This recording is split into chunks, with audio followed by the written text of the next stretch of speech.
어머니, 저는 이 아이를 이제 키울 수 없어요. 비바람이 몰아치던 밤이었다. 남편을 보내고 적막한 집을 지키던 내 앞에 술에 취한 아들이 돌도 안 된 아이를 안고 나타났다.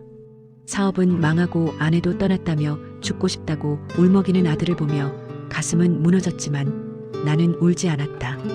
나는 말없이 그 아이를 아들의 품에서 낚아채듯 안았다.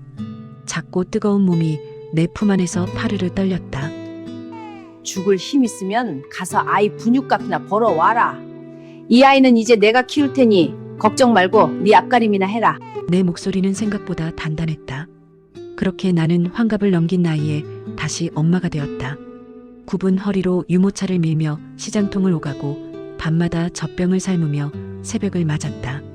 무릎에는 파스를 붙이고 또 붙였고 아이의 기침 한 번에 가슴이 철렁 내려앉았다. 동네 사람들은 팔자가 세다며 수군거렸지만 나는 신경 쓰지 않았다. 아이가 처음으로 나를 보고 엄마라고 불렀던 날 나는 화장실 문을 잠그고 한참을 울었다. 그 한마디에 나는 다시 살 힘을 얻었다. 아들은 타지에서 자리를 잡겠다며 떠났고 명절에나 잠시 얼굴을 비췄다. 아이에게 나는 세상에 하나뿐인 보호자였고 나는 그 아이의 전부였다.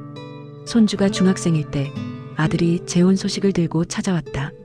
기쁜 마음도 잠시 새로 만난 사람이 아이를 받아들일 수 없다며 난색을 표했다는 말을 들었다. 그리고 아들은 조심스러운 듯 잔인한 말을 꺼냈다.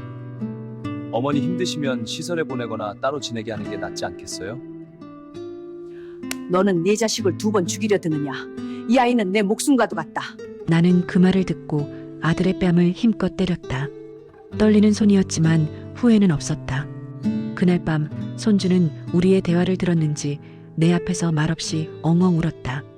나는 아이를 끌어안고 등을 토닥였다. 며칠이 지나고 아들은 다시 찾아와 내 앞에서 무릎을 꿇었다. 자신의 이기심을 인정하며 나와 아이에게 용서를 빌었다. 그리고 새로 만나던 여자와도 정리했다며 이제는 도망치지 않겠다고 말했다. 우리는 그렇게 다시 서로를 붙잡았다. 그리고 또다시 10년이 흘렀다.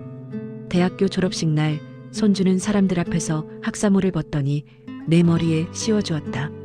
할머니, 저를 끝까지 품어줘서 고마워요. 할머니가 저한테 해준 것처럼 저도 평생 곁에서 지킬게요. 그 말을 듣는 순간 굽은 허리도 아픈 무릎도 외로웠던 밤들도 모두 괜찮아졌다.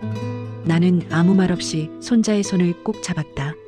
시린 세월 끝에 찾아온 이 따뜻한 순간을 나는 평생 잊지 못할 것이다.